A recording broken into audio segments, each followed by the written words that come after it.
Hello, my name is Aaron Bazile. I'm a graduate student at Liberty University. Today I will share with you some valuable lessons I've learned about my interpersonal communication need to be more open and honest in my relationships. First of all, my goal is to overcome a tendency to hold back my expressions, my feelings, my thoughts, and my needs because of anticipated rejection or disapproval by others. Also, I would like to build meaningful relationships by showing genuine interest and concern for the feelings and the thoughts for others. The objective of this PowerPoint is to describe the impact of self-disclosure on relationships and to share my personal challenges and resolve for overcoming my own communication fears.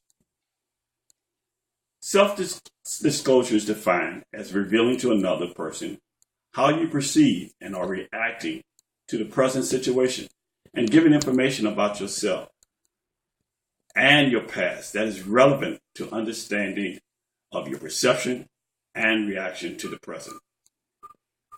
There are several benefits to self-disclosure. One, it deepens the relationships. It also improves the relationship. It helps validate your perception of reality and also increases self-awareness and clarifies your understanding of yourself.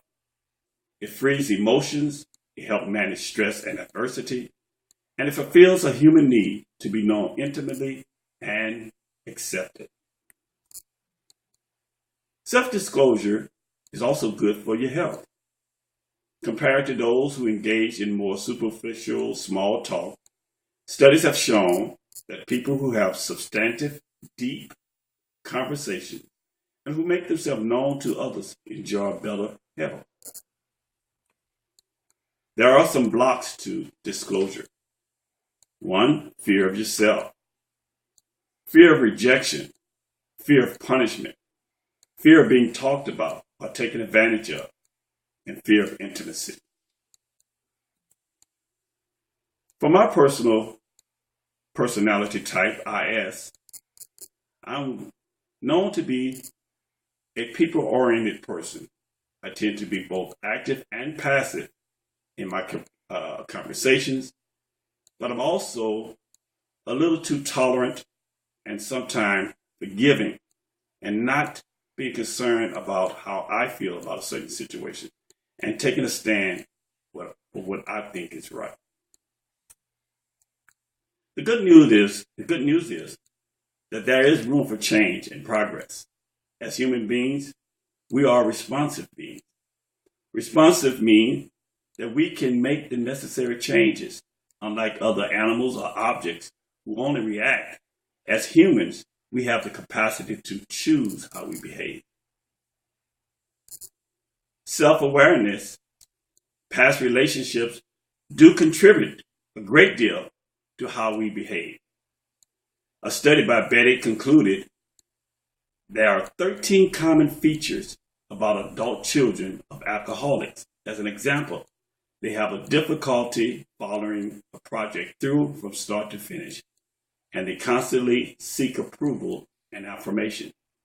I share with you this study because I am also a child of an alcoholic father, and I know that I struggle with some of these challenges as well.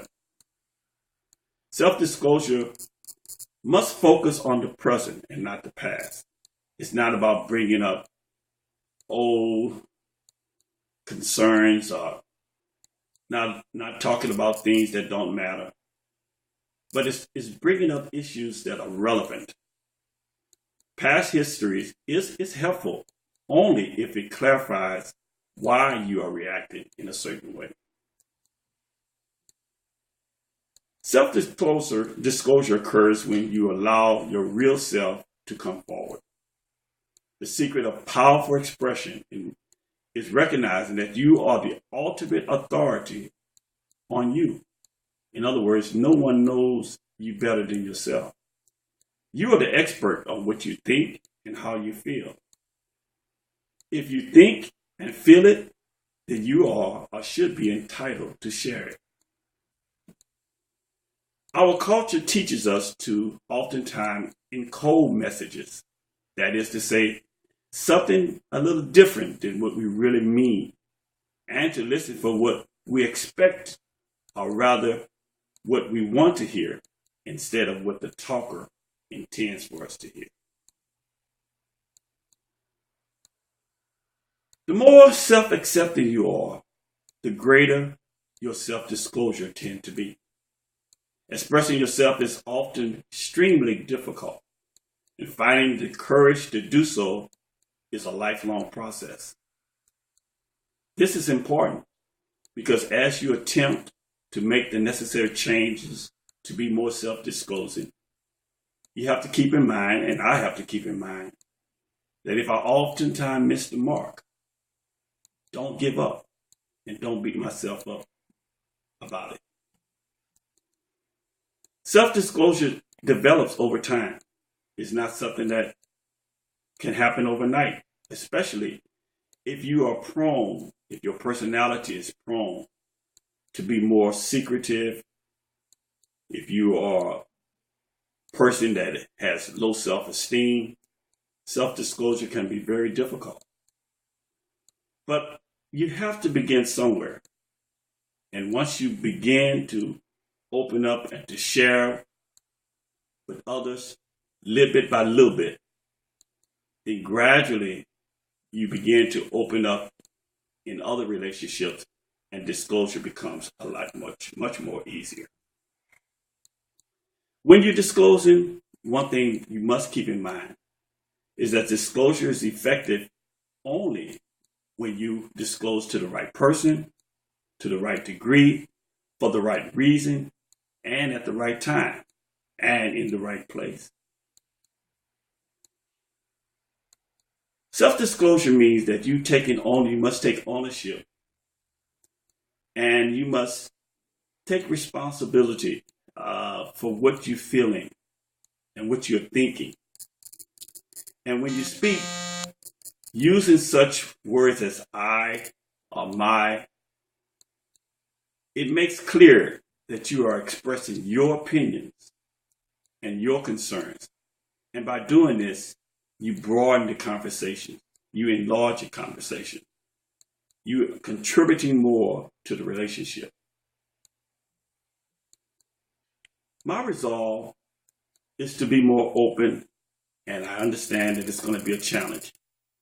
But I do believe that with self-awareness, and as I continue to learn more skills, more communication skills, I think I can gain the courage and the confidence to do it, along with the help of God, who teaches in the Bible that as Christians, we can do all things through Christ that strengthens us. With this confidence and with this hope, I will continue to trust in God to give me the wisdom and the know-how to share my feelings more openly and not be so afraid of what other people think. I want to be more courageous, and I'm going to pray that God will give me the strength and the courage to do so. The declaration I would like to leave with you today is that the victory is already won. I believe that God has already given me the strength and the abilities. It's just that it sometimes takes time to be manifested.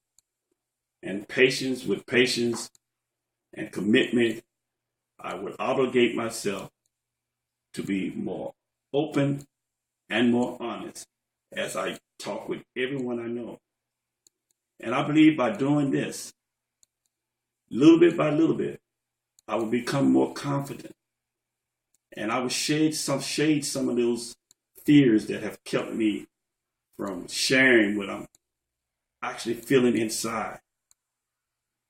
I will pray more, and I'm determined to exercise the faith that is in me to do what it takes to be courageous enough to say what I feel and to mean what I say.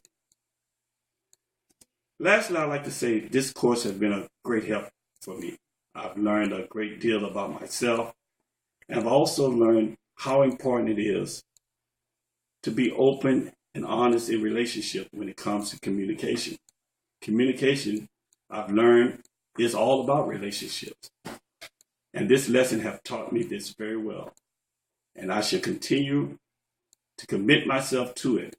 And I thank you for sharing with me as I share my thoughts on this very important subject. Thank you.